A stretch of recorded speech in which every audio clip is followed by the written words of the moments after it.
In all of my travels teaching and training people in the field of dance movement therapy, I meet many families from around the world, and you will be seeing them on my slides. What I teach and what families want to know is how to keep a loving bond, a loving relationship with their children. Even when they're having a really difficult time, I've never met a family who doesn't want a really loving relationship with their own children. And what I do in my specialization is helping people understand the power of nonverbal communication and how we can use dance and movement and nonverbal analysis to help you understand what someone is trying to say. Because what we know in dance movement therapy is that our body speaks and tells us about our experiences in our life.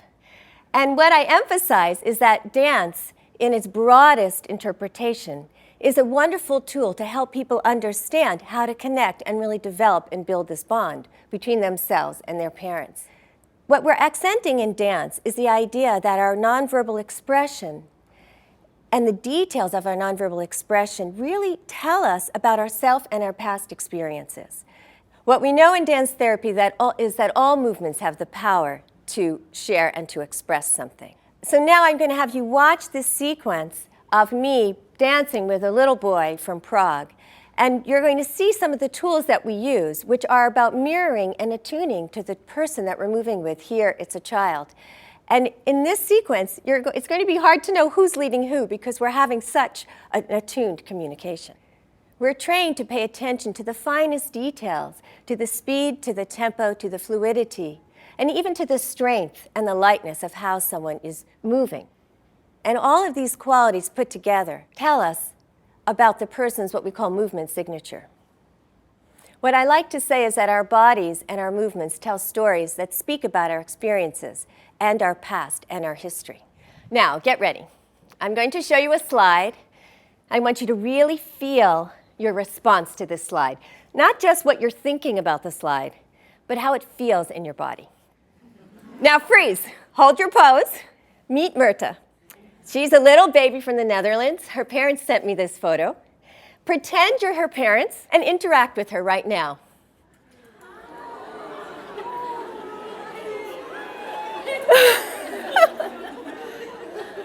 Notice how you feel in your body as you're interacting with her. This is the power of the nonverbal, right? Immediately, did you feel the energy in the room? Everything changes. You see this face and you respond back. One of my favorite infant mental health theorists, Winnicott, he was a British psychoanalyst and a pediatrician, has a phrase that I just love. He says, "When I look, I am seen, so I exist." What he's talking about here is the baby's experience of the mother attuning and mirroring back to the baby what the baby is showing her. And through that attuned, sensitive, reflective responsiveness, the mother and the baby start to create what I call a dancing dialogue. Winnicott actually states that it's the mother that introduces the baby to her body. And what he's talking about here is that the very sense of self, our very sense of existence, starts from this attuned experience in relationship to other. We don't just talk about the mother. We talk about the primary caregivers and that important role that they play in being reflective and being able to reflect back to the baby what the baby is feeling and experiencing. Winnicott actually has a statement where he says there is no such thing as baby. There's only baby and mother. What he's talking about here is this idea that there is a two-way communication that's going on at all times in this way of relating. And part of this two-way communication also there's a job the baby has, which is the baby has to be able to provide cues that are easy enough to read. And it's that dance of the baby's responsiveness to mother, the mother's responsiveness to baby, that starts to build this dialogue. And what we know is that this communication begins at birth. Some people even talk about it beginning in utero.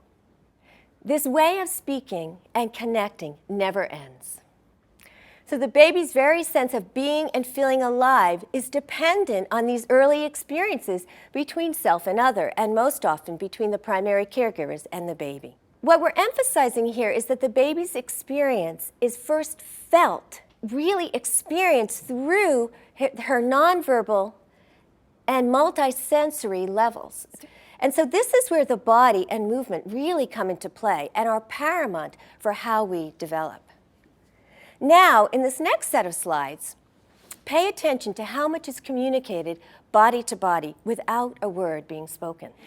Bowlby, who's a contemporary of Winnicott and is known as the father of attachment theory, speaks about the role of the mother as being a safe haven or a safe base for the baby to wander from, to venture out from, and then to return back in times of perceived danger.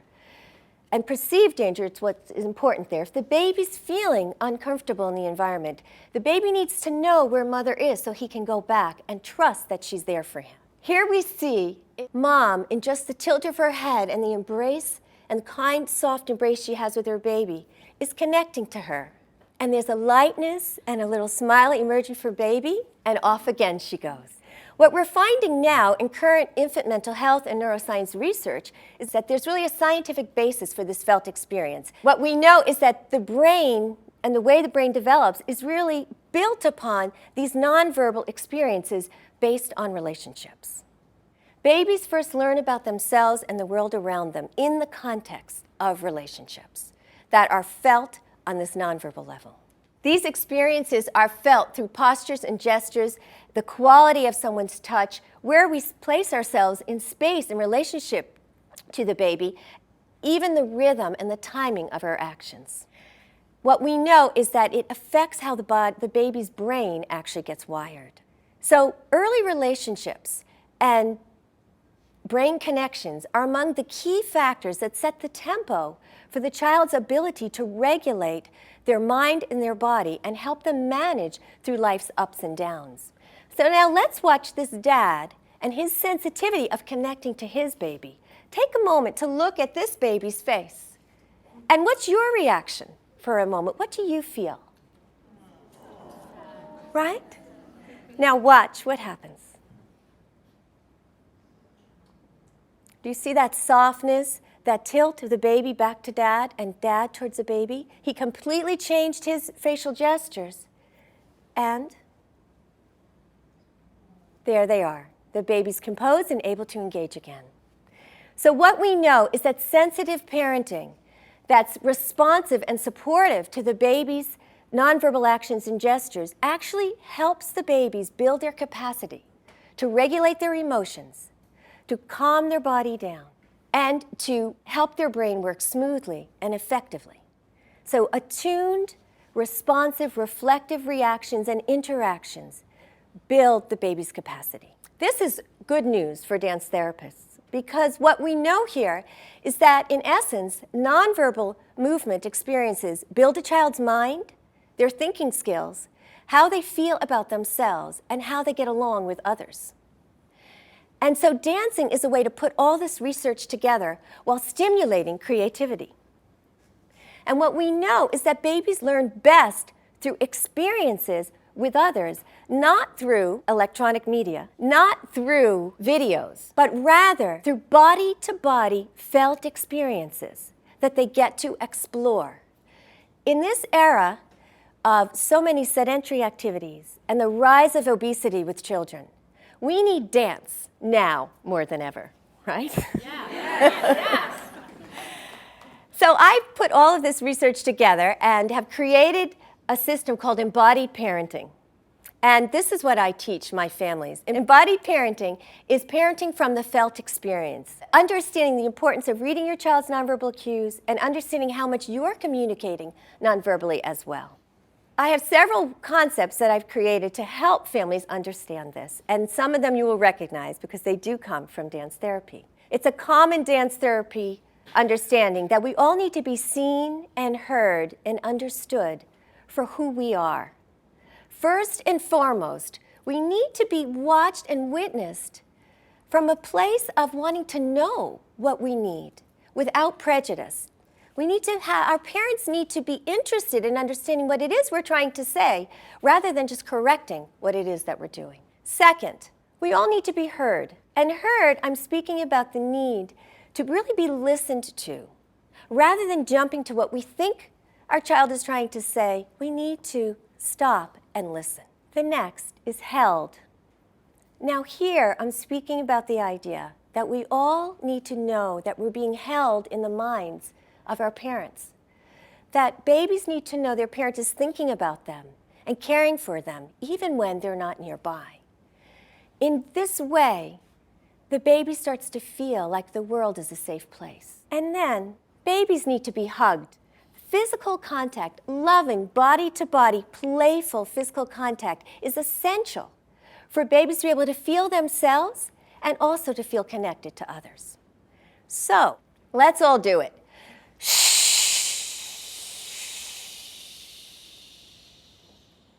Notice, when you quiet down, you wait, watch, and listen. You can even feel it in this room. It allows you to take a breath and to really attend to what's going on around you. The next thing I teach parents to do is to attend. Attend to their baby, to really take a moment to pause and see what their baby is doing. What are their behaviors saying? What is the nonverbal message in their behaviors? Next, I ask them to reflect on the meaning of what these behaviors may be saying, but also to reflect on what's coming up for them when they're watching these behaviors. Not only what's coming up for them right there in the moment, but also what's coming up in regards to their own memory of how they're being parented, how that may be influencing the way they're responding to their baby. And thirdly, connect now back to your child from this understanding. So, I teach parents to attend, reflect, and connect. Let's try it. First we then we attend, reflect, connect. Again, attend, reflect, connect. And in this way, we build this arc of understanding between our child and ourself, between our child and ourself. One of the other paramount parts of embodied parenting is really paying attention to the nonverbal cues. And through this way, we build a dancing dialogue. And it's created through paying attention to the quality of our eye contact, to the quality of our touch, to how we're using our bodies to communicate, and even where we place ourselves in space. I call this embraced space. It's about the idea that we can stay connected even when we're not right next to each other.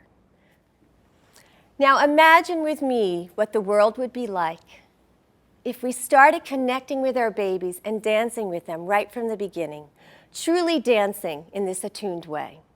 It's my dream that we can spread the joy of dance around the world so that more families are dancing in this way and joining in the dancing dialogue so that all babies can feel seen, heard, held, and hugged right from the beginning.